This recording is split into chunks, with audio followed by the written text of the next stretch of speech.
ada surga. Saya ingat beberapa tahun lalu saya ada berziarah, berkunjung kepada salah satu guru saya, Habibana Zain bin Smith, Madinah. Luas, luar biasa, ibadah luar biasa. Habis selesai baca zikirnya bersama dengan kami, kisah-kisah orang-orang soleh sama anak-anaknya. Ada tamu, beliau akan temuin tamu. Yang diceritakan adalah hal-hal yang berbau ilmu, hal-hal yang bernilai ibadah, hal-hal yang mendekatkan orang pada Allah Subhanahu wa taala, mendoakan orang lain. Kemudian masuk lagi, mami kami sholat, kemudian dengarkan kami membaca Al-Quran, minta kami untuk baca beberapa hadis dari hadisnya Nabi Muhammad. Beliau kemudian menerangkannya. Dia bilang, saya kalau lagi bersama dengan ini, kalau kamu bisa hidup dengan cara seperti ini, kamu sudah akan berada dalam surga sebelum surga nantinya. Kata Allah tentang para kekasih-kekasihnya, ala inna awliya Allah la khaufun alaihim walahum yahzanun. Ketahuilah, sesungguhnya para kekasih-kekasih Allah Subhanahu wa taala la khauf alaihim, mereka enggak punya rasa takut, enggak punya walahum yahzanun, dan tidak pula bersedih hati. Kenapa begitu? Karena Allah telah memandang jiwanya dan memberikan cahaya dalam jiwanya, sehingga di dunia mereka berasa dalam surga tanpa takut, tanpa sedih. Di akhirat kelak mereka adalah para kekasih-kekasih Allah Subhanahu wa taala. Tanggamu tinggal bersama dengan suami, ayat kursi saat masuk dalam rumah. Adakah itu ada dalam rumah tanggamu? Ataukah semua orang yang ada di dalamnya seperti tidak peduli dengan urusan-urusan antara dia dengan Allah Subhanahu wa taala? Saudaraku sekalian saya muliakan, rumahmu ketika di dalamnya ada ayat-ayat Al-Quran yang dibaca akan menjadi penanda bagi para malaikat-malaikat untuk mendoakan rumah tangga mengingat Allah. Ada hati yang sedang tadabbur Al-Quran. Coba dilihat rumahmu gimana, ada Qurannya apa enggak? Adakah anakmu membaca Al-Quran di dalam rumah? Enggak Ustazah, soalnya udah gede-gede sibuk sekolah. Bu, kalau kamu lihat anakmu sibuk-sibuk sampai lupa sama Quran, sebelum kamu ngomel-ngomel sama dia, kamu liatin diri kamu, sibukmu dengan apa? Sibukmu dengan apa? Scroll Shopee? Sibukmu dengan apa? Al-Quran. Yuk mulai kita baca.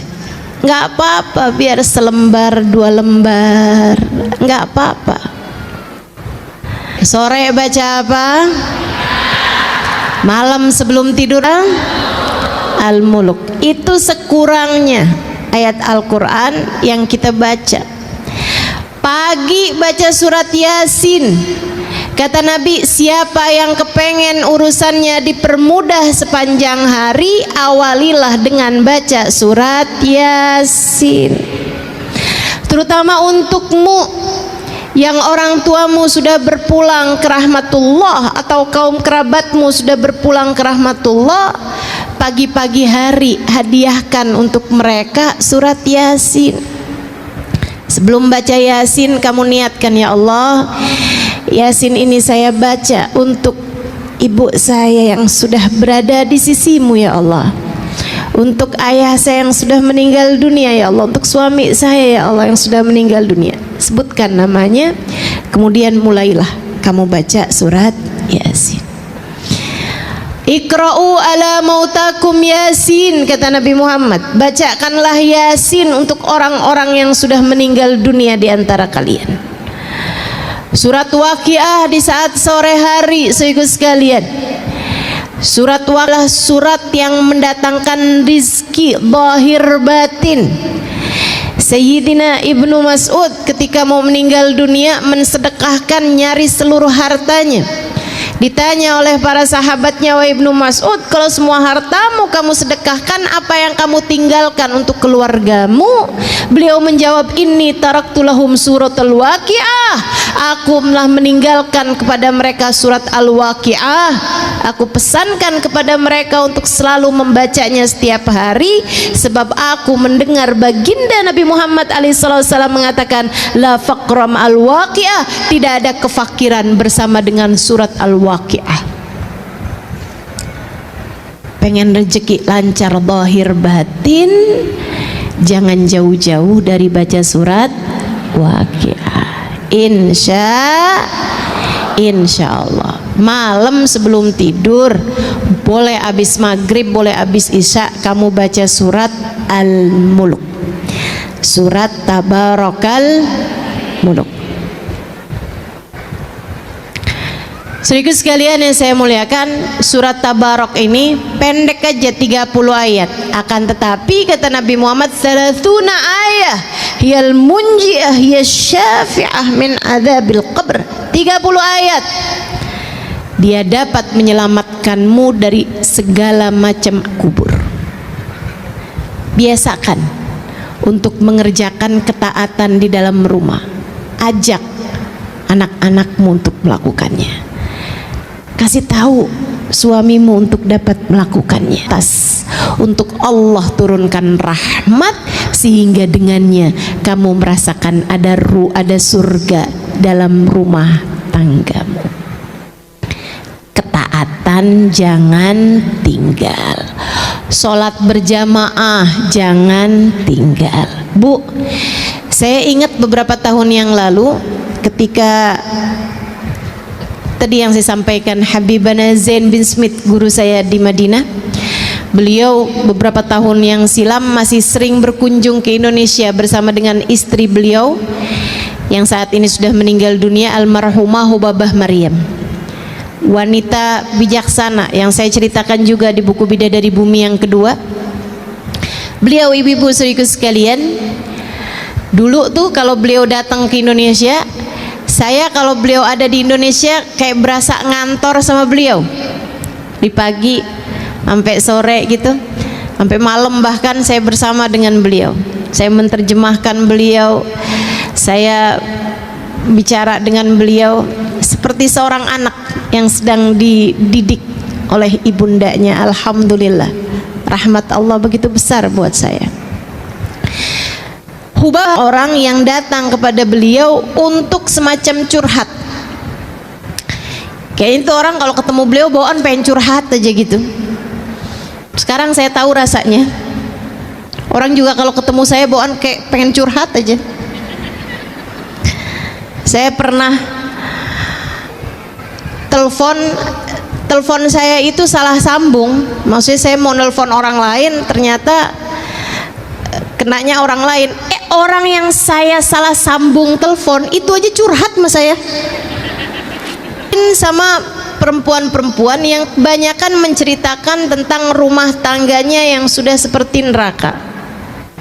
Bu, saya kasih tahu padamu, itu yang curhat-curhat, yang rumah tangganya berantakan, yang dalam rumah tangganya itu sudah hampir pecah karena sudah tidak ada lagi keharmonisan dalam rumah tangga, dengan segala macam keruwetan, permasalahannya, dari suami yang selingkuh, istri yang jatuh cinta dengan laki-laki yang lain, atau bahkan terjerumus kepada hal-hal yang dosa, atau suami yang kemudian jadi dekat dengan narkoba dan seterusnya. Permasalahan-permasalahan yang sangat banyak dalam rumah tangga membuat saya yang waktu itu baru menikah beberapa bulan jadi mikir gitu, apa nggak salah keputusan yang saya ambil ini ya. Saudara sekalian, namun subhanallah, dari setiap kali saya menerjemahkan Hubabah, karena masalahnya mereka curhat pakai bahasa Indonesia, Hubabahnya nggak ngerti bahasa Indonesia. Hubabah jawab pakai bahasa Arab, orang yang dicurhatin kagak ngerti. Jadinya mau nggak mau saya yang harus jadi penterjemahnya gitu. Saya terjemahkan kata per kata, bahkan saya terjemahkan kalimat per kalimat. Tiap Hubabah bisa saya ngomong langsung saya terjemahin, dia ngomong saya terjemahin gitu terus seperti itu. Saudara sekalian saya muliakan, dari begitu banyak pertanyaan-pertanyaan yang ditanyakan balik oleh Hubabah, saya membuat satu kesimpulan. Ada satu pertanyaan yang selalu ditanyakan sama beliau, kalian di rumah sholat berjamaah apa enggak? Dan subhanallah, jawabannya selalu saja tidak. Hubabah tanya balik, tapi kalian sholat? Jadi rupanya yang punya banyak permasalahan dalam rumah tangga adalah orang-orang yang di dalam rumahnya tidak ada sholat berjamaah, ada taat yang ditinggalkan. Sampai ketika saya sedang berduaan dengan beliau, dengan Hubabah Maryam, saya tanya, Hubabah, apa kaitan antara sholat berjamaah sama rumah tangga gitu? Kenapa setiap orang yang ke dalam rumah gitu? Kata Hubabah, ya Halimah, ma sami'ti qaul Rasulillah sallallahu alaihi wasallam, kamu nggak pernah dengar nak hadisnya Nabi Muhammad alaihi wasallam, la tusawwuna sufufakum aw la yakhtalifanna qulubakum, hendaklah kalian ratakan saf salat kalian atau akan bercerai-berai hati kalian. Jika soft tidak rata saja membuat hati bercerai-berai, bagaimana pula dengan yang tidak sholat berjamaah sekalian? Sholat berjamaah menyatukan hati. Kamu kalau kepengen rumah tanggamu berada dalam surganya, laksanakanlah sholat dengan berjamaah di dalam rumahmu itu. Insya niat apa enggak niat nih kira-kira? Mulai kapan sholat berjamaahnya? Sekarang. Insya Allah kerjain ya.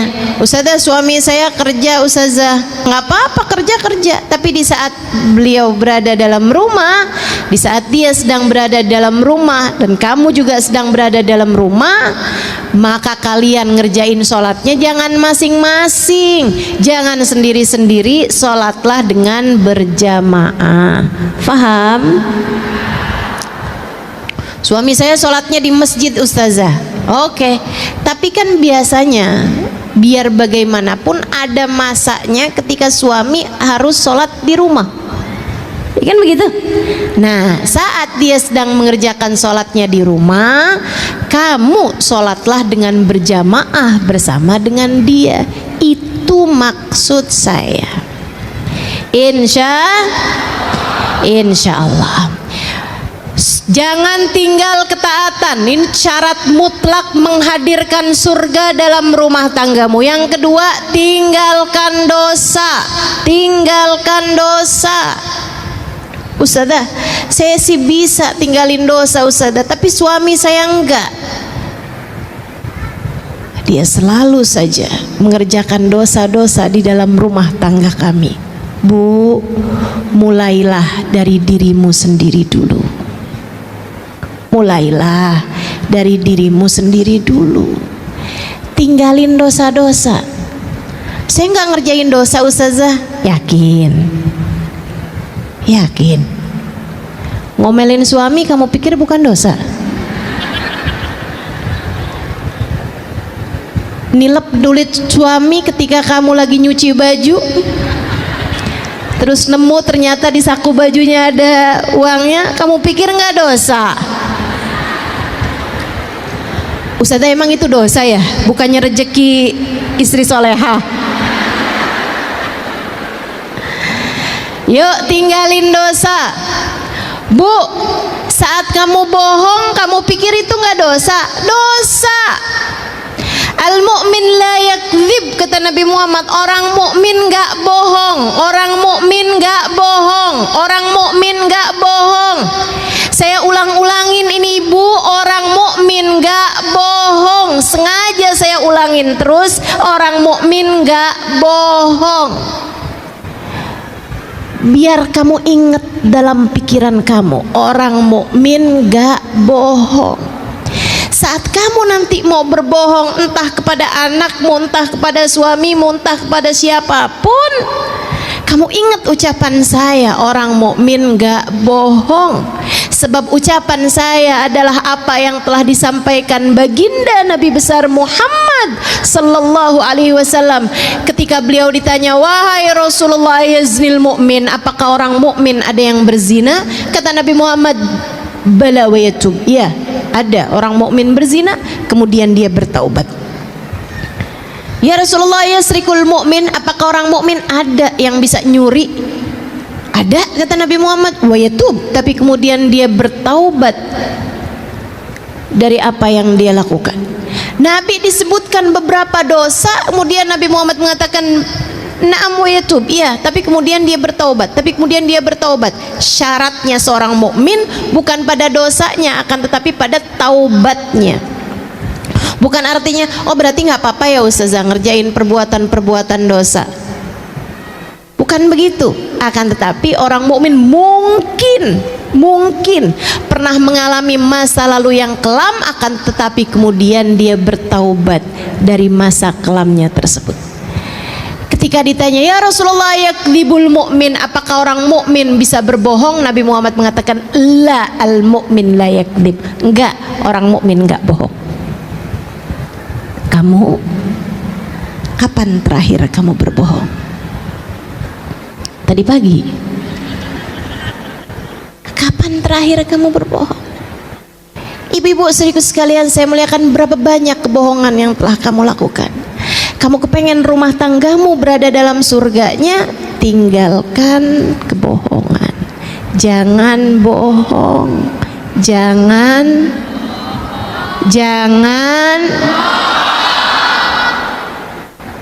ingetin terus ucapan saya ini, jangan bohong. Ibu-ibu saudari sekalian saya muliakan, tinggalkan dosa-dosa apapun itu. Kamu kecewa karena suamimu telah menduakan hatimu dan sebagaimana mestinya, tidak memberi kepadamu apa yang kamu harapkan, hingga satu hari ketika suamimu sudah tertidur di sampingmu, ada pesan masuk, hai, apa kabar? Dari mantan ketemuan waktu reuni kemarin.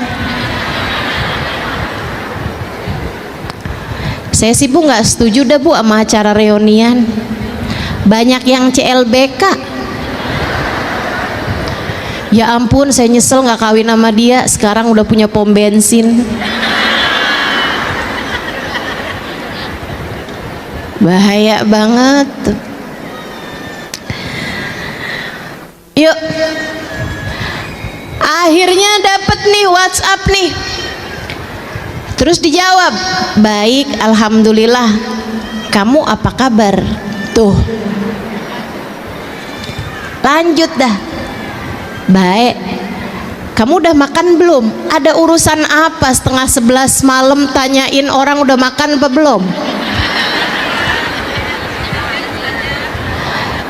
Kamu kemudian lihat suamimu itu, nggak pernah nanyain sih udah makan apa belum. Lah orang makannya barengan. Saudariku sekalian yang saya muliakan, kemudian berlanjutlah apa yang kamu sebut diawali dengan khianat hati, selingkuh batin. Teman-teman saudariku sekalian yang saya muliakan, ini adalah pintu pembuka untuk sebuah dosa besar bernama zina. Dari saling sapa, kemudian ketemuan, kemudian entah apa yang akan kamu kerjakan. Kamu gak pernah tahu. Setan itu sudah profesional mengganggu hamba-hambanya. Jangan pernah buka pintu untuk masuknya setan di dalam urusan rumah tanggamu. Jangan. Bisa jadi laki-laki lain lebih ganteng, lebih perhatian, lebih baik, lebih soleh, tapi dia bukan suamimu. Kunci surgamu tidak berada jalan surga ketika kamu taat baik padanya, jalan neraka ketika kamu menghina dia, ketika kamu tidak memperlakukan dia dengan semestinya. Jangan terbiasa mengerjakan dosa dalam rumah tanggamu. Angkat dah dosa-dosa, tinggalkan dosa. Pasti akan lebih damai, pasti akan lebih harmonis, pasti akan banyak turun rahmatnya Allah Subhanahu wa ta'ala kepada rumah tanggamu. Yang ketiga, teman-teman sekalian, yang pertama tadi apa? Jangan tinggal taat. Yang kedua apa? Berada di dalam surganya dalam rumah tanggamu. Apa kaitannya Ustazah? Apa kaitannya? Ini saya ceritain. Apa kaitannya? Saya punya teman, dia seorang daiyah, seorang ustazah di Australia. Teman saya kan banyak, Bu, jangan ngiri. Seorang daiyah di Australia, satu waktu saat kedatangannya di Indonesia, dia cerita, namanya Ustazah Ummu Abdurrahman.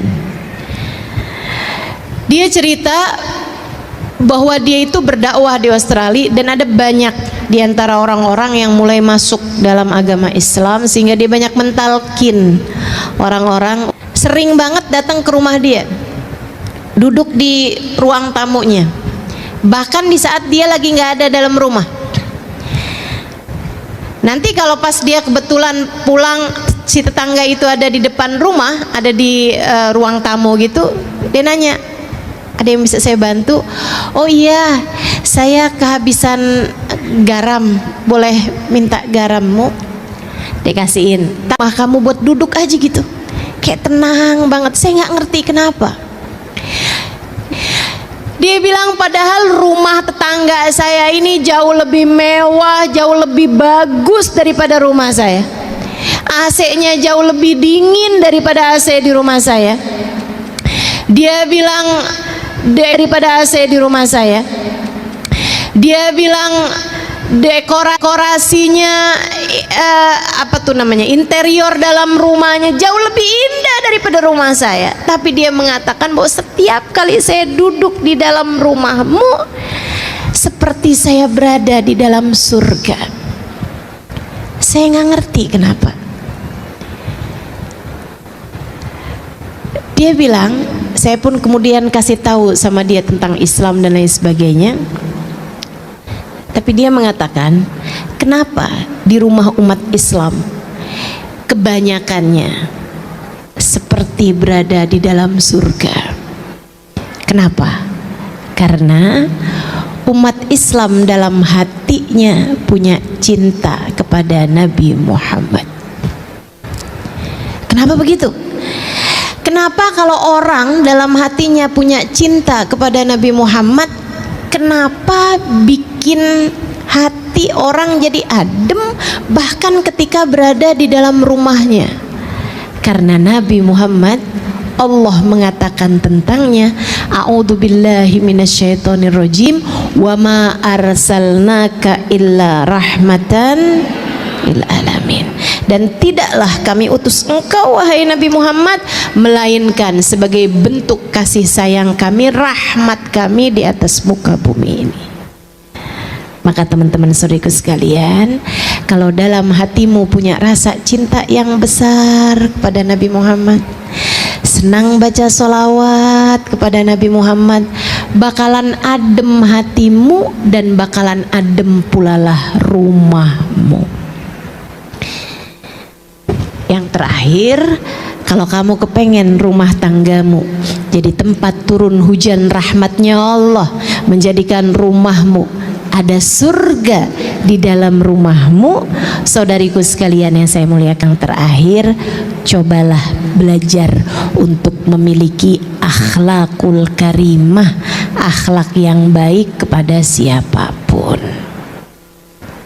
Bangun akhlak yang bagus, bangun akhlak yang baik.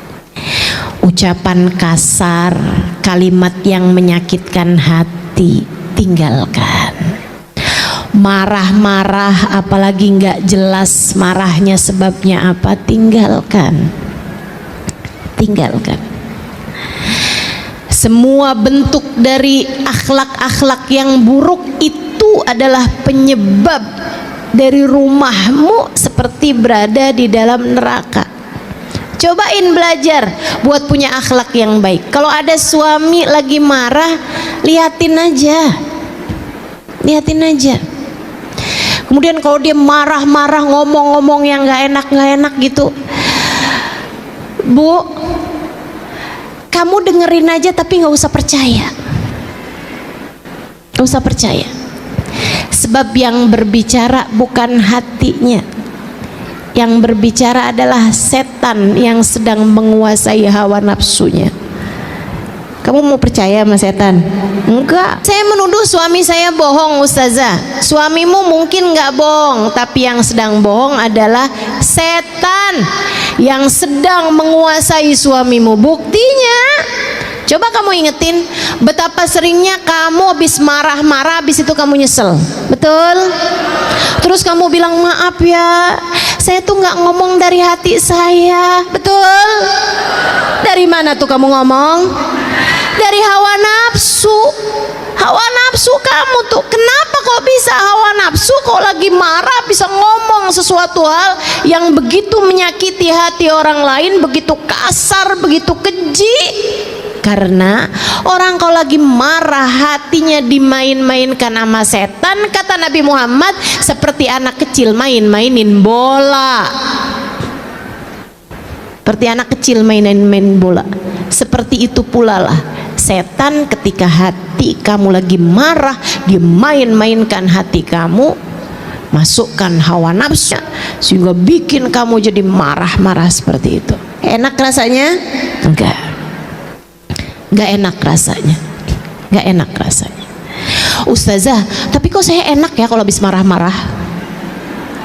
Hati-hati. Kalau kamu merasa saya kok enak ya habis marah-marah, hati-hati. Jangan-jangan kamu sudah bukan lagi seseorang yang sedang dimain-mainkan hatinya oleh setan, melainkan kamu berubah jadi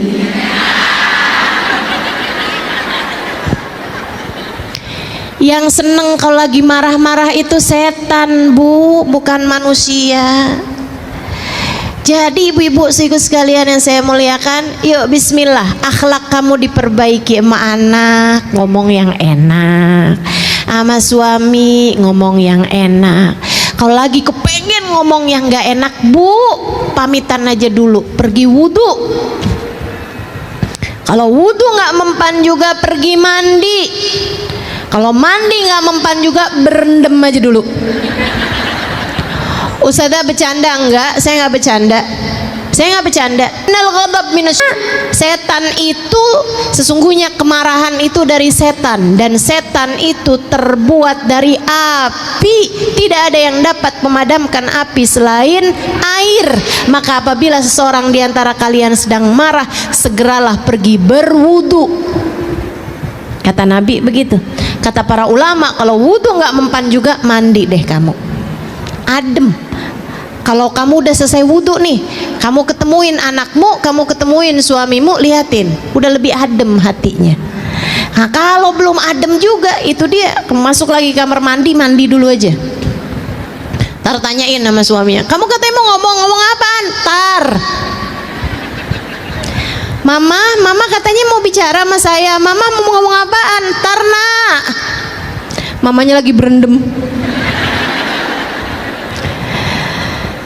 Masya Allah. Yuk teman-teman saya sekalian yang saya muliakan, belajar buat punya hati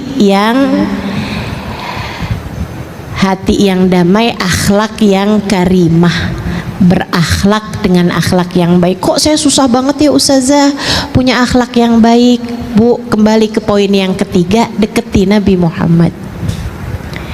Kalau kamu berasa akhlak saya kok berantakan sekali, perlakuan saya sama orang kok bawaan pen marah-marah mulu, kesel mulu, sedih mulu gitu.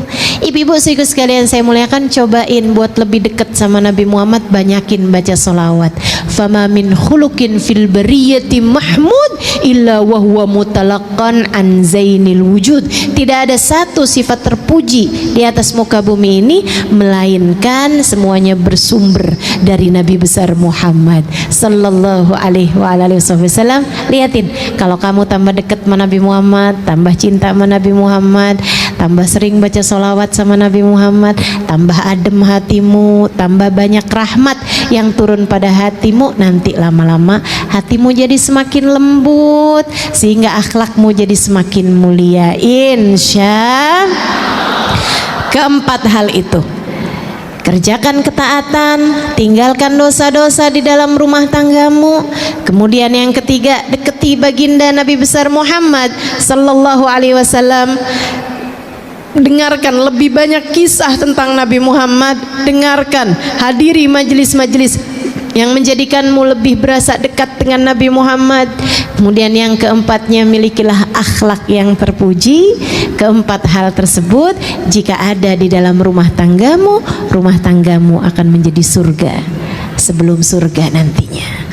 Allah akan turunkan rasa cinta antara suami sama istri, rasa cinta antara orang tua sama anak, rasa cinta antara saudara sama saudaranya, rasa cinta antara teman sama temennya, sama sahabat-sahabatnya, rasa saling cinta antara tetangga sama tetangganya, rasa saling hormat antara orang-orang di sekelilingnya, semuanya menjadi sebuah kesatuan hati, menjadi hati yang saling terpaut satu sama lain, tempat turun hujan rahmat Allah Subhanahu wa taala di atas muka bumi ini insyaallah. Semoga rumahmu menjadi rumah tempat turun hujan rahmat Allah di atas muka bumi ini.